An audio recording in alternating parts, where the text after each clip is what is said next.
Ana Hernando, National Board Certified Occupational Therapist and creator of the 12 Steps to Wellness. Welcome back. We've been talking about neuroplasticity, and one of the components that we just left off on was focus. And one of my favorite lines is out of the Karate Kid movie that Jaden Smith just did. Well, he didn't just do it, it's been a couple of years. But I love it when they're working on their skills and Jackie Chan smacks him on the back of the head and he says, "Your focus needs more focus." So, your focus needs more focus. I learned this goal setting technique from Dr. Shad Helmstetter, and by far, to me, it has actually been the best way to set goals. I've also taught it to both of my children, and it's actually changed the way that I work with my clients and my patients in a hospital setting. Many people don't know this, but when you come into the hospital, your doctors and nurses and everybody that's involved in your plan of care, we write goals for you. They're patient-centered, and that's kind of when we come in and we're asking you questions. We're writing goals for you. And I shifted in how I started and how I was doing that, because now it doesn't matter the goal that I see. It matters what you see, what my patient, my client sees. So I started working on this, dealing with the people that I work with and treat, and then I brought it in and I added to my children. And I'll tell you, for my son, who's now 20, we started this about 6 years ago. He's 20 now, and he's accomplished so many cool things. If you want to check him out, his name is DJ Spadis. He has his own SoundCloud, so a little shout out.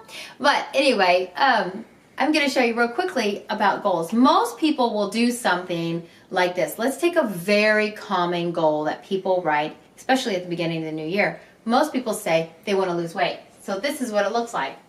They say to lose weight. And they might even say they want to lose 10 pounds. That's what they'll do.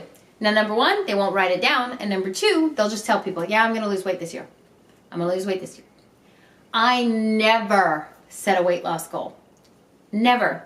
Now, don't give me any side comments and say that's because you don't need to. No, I never set a weight loss goal because in my experience, when you lose something, it's not something I want to go find. I don't want to go find 10 pounds somewhere else, so I don't want to lose it.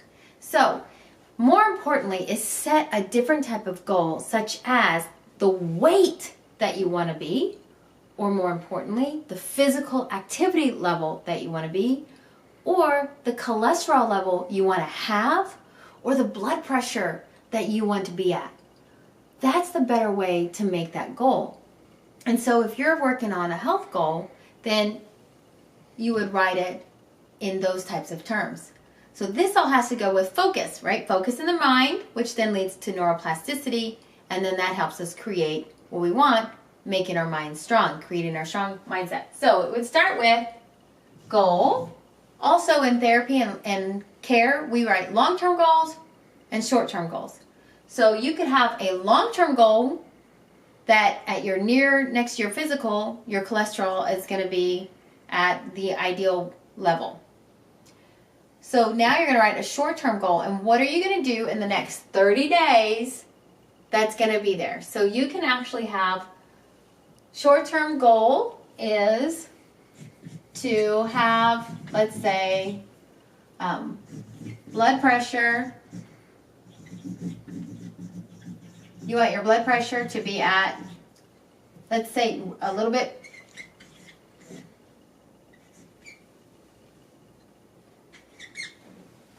Let's say you want to be at 130/75.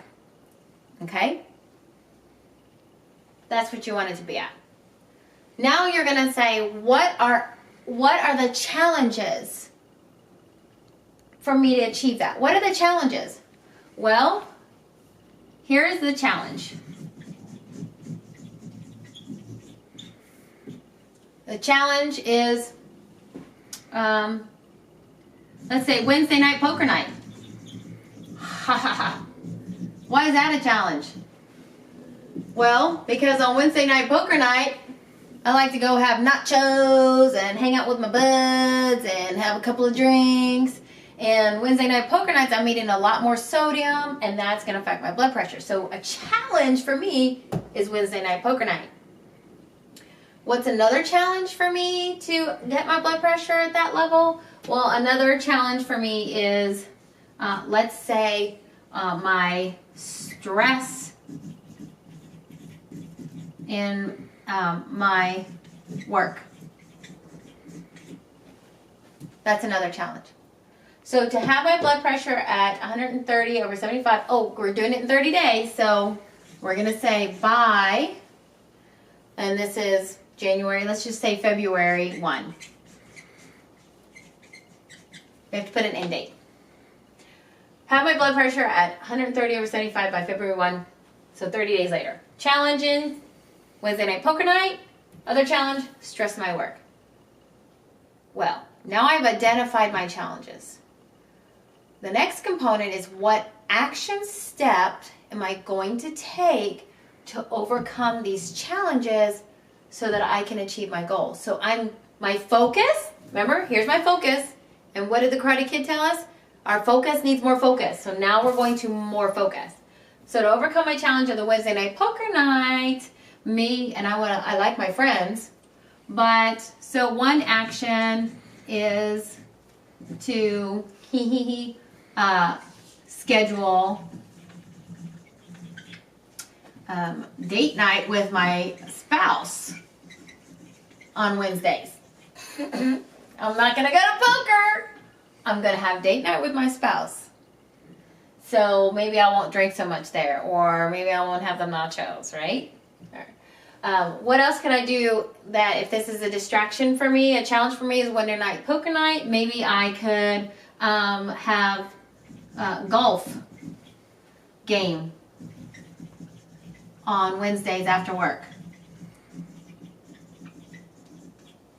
Okay, maybe I could do that. Stress in my work. What are some things that I could do to handle the stress in my work so my blood pressure is not this high? I can, that's number one, to get a massage. Oh, what? Yes, get a massage, because that's going to help my circulation. When am I going to get it? 2 times a month. Nice. What else can I do to handle stress in my work? I can communicate with my boss regarding my workload. That's another way. So when you're trying to when you're working on your focus and your goal setting, you've got focus, but then your focus needs more focus. And to get even more focus, communicate with my boss regarding my workload on Thursdays. So every Thursday, I'm going to talk to my boss about my workload. This is just a simple example of how you can do that. But the point is that your focus, if you're feeling out of focus, your focus just needs more focus. Ana Hernando, National Board Certified Occupational Therapist and creator of the 12 Steps to Wellness. Remember, you are absolutely worthy of the best that love and life have to offer. And I'll see you on the next video.